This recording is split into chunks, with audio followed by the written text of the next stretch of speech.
ଅନୁସୂଚିତ ଜାତି ଓ ଜନଜାତି ଛାତ୍ରଛାତ୍ରୀଙ୍କ ଶିକ୍ଷା ଉଦ୍ଦେଶ୍ୟରେ ଆରମ୍ଭ ହେବ ମାଧୋସିଂ ହାତ ଖର୍ଚ୍ଚ ଯୋଜନା।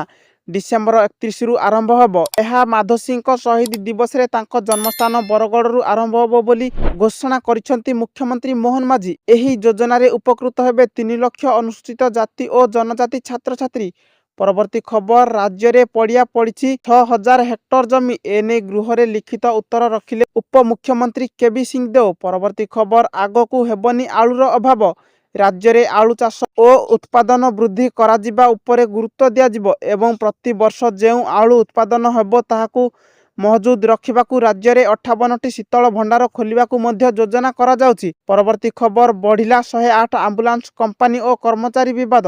ରାଜ୍ୟବ୍ୟାପୀ ରୋଗୀ ସେବା ବାଧାପ୍ରାପ୍ତ। ସ୍ଥାୟୀ ନିଯୁକ୍ତି ସାଙ୍ଗକୁ ସମାନ କାମକୁ ସମାନ ଦରମା ଦାବି। ମଙ୍ଗଳବାର ଠାରୁ ଜିପିଏସ୍ ବଟନ ଅଫ୍ କରି ଅଫ୍ ରୋଡ୍ ମୋଡ୍ରେ ଗାଡ଼ି ଚଳାଇବାକୁ ନିଷ୍ପତ୍ତି ନେଇଛନ୍ତି 108 ଆମ୍ବୁଲାନ୍ସ କର୍ମଚାରୀ। ଫଳରେ ରାଜ୍ୟବ୍ୟାପୀ ରୋଗୀ ସେବା ପ୍ରଭାବିତ ହୋଇଛି। ପରବର୍ତ୍ତୀ ଖବର, କୋଭିଡକୁ ନେଇ ସ୍ୱାସ୍ଥ୍ୟମନ୍ତ୍ରୀ ଜେପି ନଡ୍ଡାଙ୍କ ବଡ଼ ବୟାନ। କହିଲେ, ଯୁବପିଢ଼ିଙ୍କ ହଠାତ୍ ମୃତ୍ୟୁ ପଛରେ ନାହିଁ କରୋନା ଟିକାର ଭୂମିକା। ଆଇସିଏମ୍ଆର୍ ଷ୍ଟଡିର ରିପୋର୍ଟକୁ ନେଇ ଏବେ ଚର୍ଚ୍ଚା। ରାଜ୍ୟସଭାରେ ଏ ସମ୍ପର୍କରେ ଉତ୍ତର ରଖିଛନ୍ତି ଜେପି ନଡ୍ଡା। ପରବର୍ତ୍ତୀ ଖବର, ଶୀଘ୍ର କରନ୍ତୁ ଆଧାର କାର୍ଡ ଅପଡେଟ୍। ଶେଷ ହେବାକୁ ଯାଉଛି ମାଗଣା ଆଧାର ଅପଡେଟ୍ ଅବଧି। ଡିସେମ୍ବର 14 ତାରିଖ ଶେଷ ଦିନ। 10 ବର୍ଷରୁ ଅଧିକ ପୁରୁଣା କାର୍ଡ ଅପଡେଟ୍ କରିବା ଗୁରୁତ୍ୱପୂର୍ଣ୍ଣ। ସବିଶେଷ ତଥ୍ୟ ଅପଡେଟ୍ କରିବାକୁ ପରାମର୍ଶ।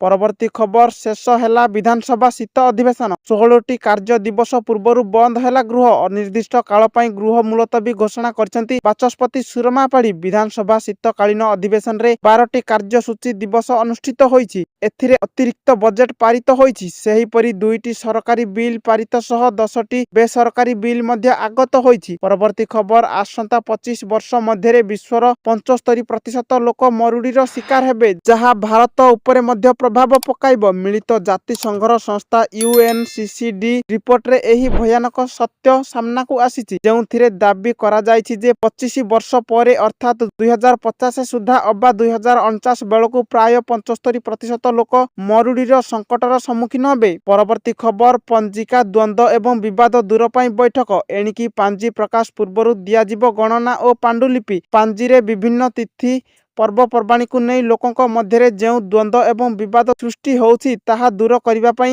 ପ୍ରୟାସ ଆରମ୍ଭ କରିଛି ଶ୍ରୀମନ୍ଦିର ପ୍ରଶାସନ। ଏଥିପାଇଁ ଓଡ଼ିଶାର ପ୍ରସିଦ୍ଧ ପଞ୍ଜିକାରମାନଙ୍କୁ ଶ୍ରୀମନ୍ଦିର ପ୍ରଶାସନ ଡକେଇ ଶ୍ରୀମନ୍ଦିର କାର୍ଯ୍ୟାଳୟରେ ବୈଠକ କରିଛି।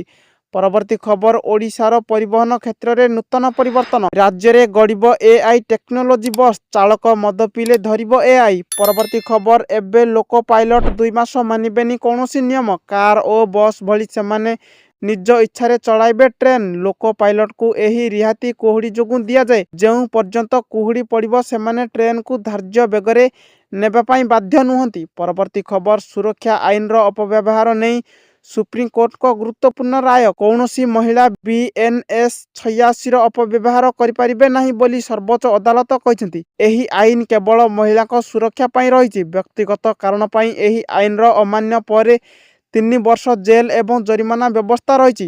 ବେଙ୍ଗାଲୁରୁ AI ଇଞ୍ଜିନିୟର ଅତୁଲ ସୁବାସଙ୍କ ସୁଇସାଇଡ୍କୁ ନେଇ ସାରା ଦେଶରେ ଚର୍ଚ୍ଚା ଚାଲିଥିବା ବେଳେ ବଡ଼ ରାୟ ଶୁଣାଇଛନ୍ତି ସର୍ବୋଚ୍ଚ ଅଦାଲତ। ପରବର୍ତ୍ତୀ ଖବର, ସୁପ୍ରିମକୋର୍ଟ ଏକ ବଡ଼ ନିଷ୍ପତ୍ତି ଶୁଣାଇଛନ୍ତି, ଯାହାକି ଲୋନ୍ ଦେଉଥିବା ସଂସ୍ଥାମାନଙ୍କ ଚିନ୍ତା ବଢ଼ାଇପାରେ। କାରଣ EMI ଦେବାଠୁ ଆଗ ହେଉଛି ସ୍ତ୍ରୀ ଛୁଆଙ୍କ ଖର୍ଚ୍ଚ।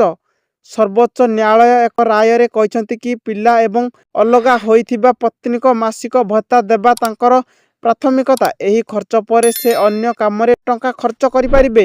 ସେ ଲୋନ୍ ନେଇଥିଲେ ସୁଦ୍ଧା ପ୍ରଥମେ ସ୍ତ୍ରୀ ଏବଂ ଛୁଆଙ୍କ ଖର୍ଚ୍ଚ ଦେବେ, ପରେ ଲୋନ୍ ଟଙ୍କା ଦେବେ।